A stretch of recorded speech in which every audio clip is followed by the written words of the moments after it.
It has come down to this. The only sure line of defense against, and let's call it what it is, evil doing, whether it be in business or in government, is the whistleblower. Bringing malfeasance to light, it takes someone on the inside, someone with tremendous courage, someone who knows there is a price to pay and is willing to pay it. We've heard the names of the most famous of them down through the years.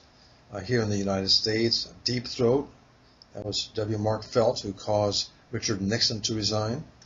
There's Jeffrey Wigand of Brown and Williamson, who provided evidence that tobacco companies did indeed understand the deadly nature of their products and even doctored nicotine content to hook the smoker.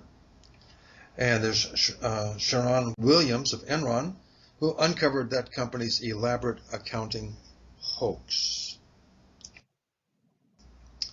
Well, two of these had films made about them. The latter shared the front cover of Time magazine as co-person of the year. But what about the people you don't hear about? The ones who uncovered malfeasance, which, however reprehensible, couldn't gain traction in the press or attention from government authorities. Any payoffs that they might hope to gain, and in the U.S. there have been laws that have been put into place to reward the whistleblower, presumably. Frankly, few of them achieve that. And even in those cases, whatever compensation financially that they get from going through years of pain do not nearly compensate for the trauma to which they and their families will become subject. And I'm not talking only about the United States. This is a worldwide problem. And given the presumably less supportive government structures which might help them outside of our borders, these people face challenges even more difficult, and they're offered even fewer solutions. So to help educate us on this matter, we have had the benefit of bringing one of these offshore warriors online with us today from London, England, a Ms. Wendy Addison. Ousted in 2000 as a whistleblower from the South African company LeisureNet Limited, a major health and record club chain with developments in Europe, Australia, and New Zealand, and which subsequently became one of the biggest corporate financial disasters in that country. Wendy herself became a victim of their venom. Now, I really need to provide a disclaimer at this point. I am an unabashed fan of whistleblowers. But for those of you who have important secrets to reveal, her story will likely not serve as a great recruiting tool. But I also might want to add that if you have the moral DNA for this important work, her story just may stiffen your spine. So welcome to the show today, Wendy Addison. Yeah, thanks, Jerry. Thanks for giving me this opportunity to share this platform with you. I think it's a great way to collaborate with others and to send the message out on finding the moral DNA to do the right thing. Well, let's talk about what that takes, because in your case, there was no ordinary retaliation.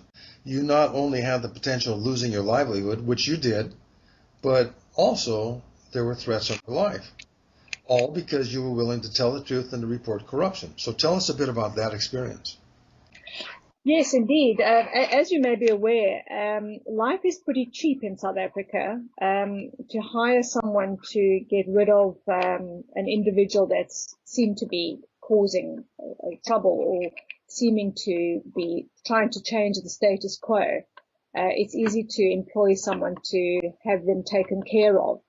So once I'd blown the whistle, and I began to receive anonymous threats via email and phone call, that threatened my life, I elected to pack up and leave South Africa, which had been my home country all of my life.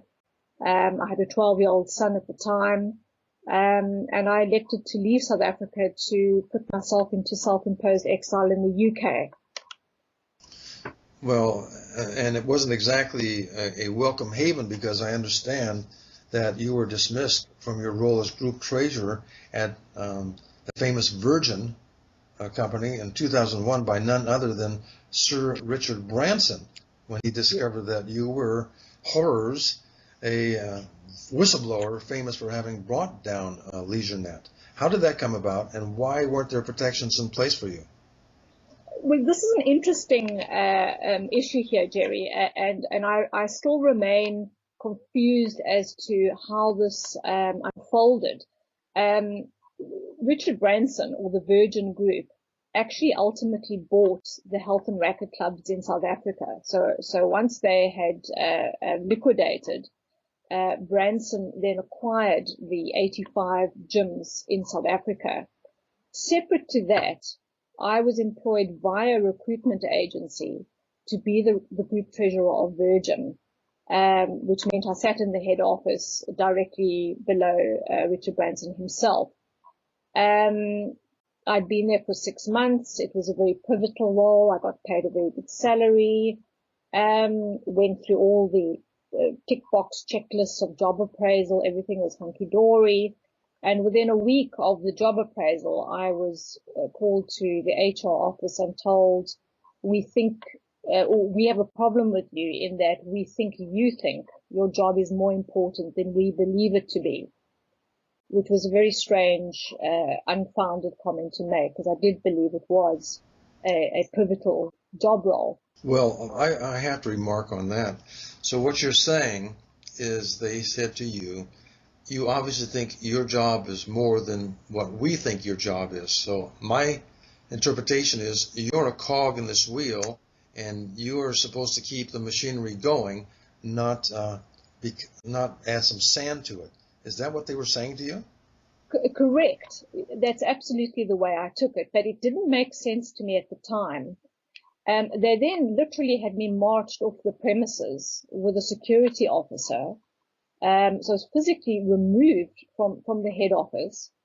And it was many years later when I was testifying in the Cape High Court in South Africa that it was suggested to me that because Richard Branson would have had to negotiate with the two individuals that I had blown the whistle on, that within negotiations in terms of rental agreements, because the two corrupt individuals owned the leases for all the health and racquet club gyms within South Africa personally.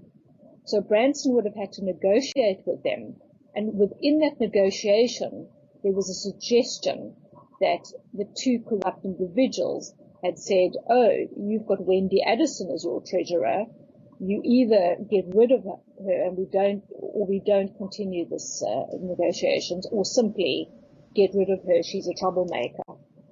Well, that would be a safe assumption. No one really knows what happens behind closed doors, but we do know the results of what happens from what occurs behind closed doors. Mr. Sir Richard Branson himself was more interested in the money than he was in the welfare of an employee, and that, of course, will disappoint a lot of people here on this side of the pond, because he usually is someone that we consider to be admirable. Well, what's worse about that is that once you were fired and let go, you ended up actually being almost homeless and forced to beg on London streets to feed you and your young son. Is that true?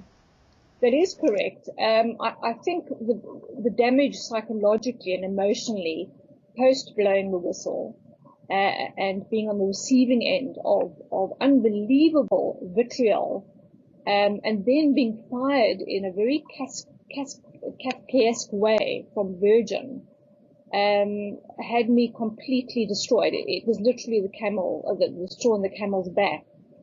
And I got to the point where I simply ran out of money, and my only option was to squat in the house that I had been renting without paying rent. And then ultimately the food ran out, and the only way that I felt that I could support myself and my 12-year-old son was to go out on the streets. I negotiated a good begging spot at Kingston upon Thames railway station, and I literally had to beg to survive for the next 6 months or so. It was a constant reminder, or it kind of ignited or fueled my questioning around Richard Branson's humanitarian public image, when he had one of his past employees standing on the street begging for food. There was a definite disconnect there. A significant disconnect. Now, there's a saying in the U.S., which I'm sure has English roots, and that is, whatever doesn't kill you only makes you stronger. And that certainly seems to describe you. You've taken your life experiences and impressive vitae here. You were a professional ballerina, a competitive show jumper, a skydiver, an accountant, whistleblower, and then going to living on welfare, becoming a beggar, then becoming an activist, but to use all that to transform yourself into an author, an advisor, a corporate and personal trainer, and a public speaker. So it's important for those who are listening to know that you have to go through it to get to it. Whatever it is that life is going to offer you, it's a little bit like one